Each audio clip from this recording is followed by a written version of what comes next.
প্রতিদিন লাখো খ্রিস্টান এখানে প্রার্থনা করেন, কিন্তু তাদের পায়ের ঠিক নিচে লুকিয়ে আছে এমন ভয়ঙ্কর সত্য যা প্রকাশ পেলে পুরো খ্রিস্টান জগৎ কেঁপে উঠবে।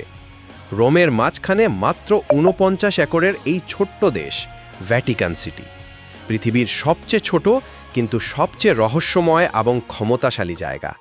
অনেকে বলেন এখান থেকেই নিয়ন্ত্রিত হয় পুরো বিশ্ব, কিন্তু আসল রহস্য লুকিয়ে আছে গভীর অন্ধকারে। ভ্যাটিকানের সিক্রেট আর্কাইভস ৮৫ কিলোমিটার লম্বা তাক, শতাব্দীর পর শতাব্দী ধরে তালাবদ্ধ। গ্যালিলিওর নিজের হাতে লেখা চিঠি চার্চ তাকে কিভাবে নির্যাতন করেছে, মৃত্যুর হুমকি দিয়েছে। দ্বিতীয় বিশ্বযুদ্ধের গোপন নথি, পোপ পিয়াস দ্য 12 কেন হিটলারের সময় নীরব ছিলেন, সাহায্য করেছিলেন নাকি চুপ করে দেখেছিলেন।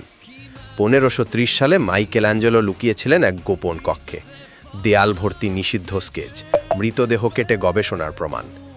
সেন্ট পিটার্সের ব্যাসিলিকার ঠিক নিচে ভ্যাটিকান নেক্রোপোলিস, মৃতদের শহর। খনন করে পাওয়া গেছে প্যাগান দেবতার মূর্তি আর অদ্ভুত চিহ্ন। প্রথম খ্রিস্টানরা কি গোপনে অন্য ধর্ম পালন করতেন? স্কোয়ারের মাঝখানে ৮৪ ফুট উঁচু প্রাচীন মিশরীয় ওবেলিস্ক, সূর্য দেবতা রায়ের সম্মানে তৈরি। পোপ নিজে এটাকে এখানে বসিয়েছেন। আর দুরিনের কাফন যিশুর কাফন বলে বিশ্বাস। রেডিও কার্বন টেস্ট বলে মধ্যযুগের জিনিস। তাহলে ছবিটা কিভাবে তৈরি হলো? Leonardo da Vinci? Holy Grail, অমরত্বের পেয়ালা, আসলটা কি ভ্যাটিকানের গোপন ভল্টে লুকানো? ডেড সি স্ক্রলস, বাইবেলের সাথে মেলে না এমন লেখা।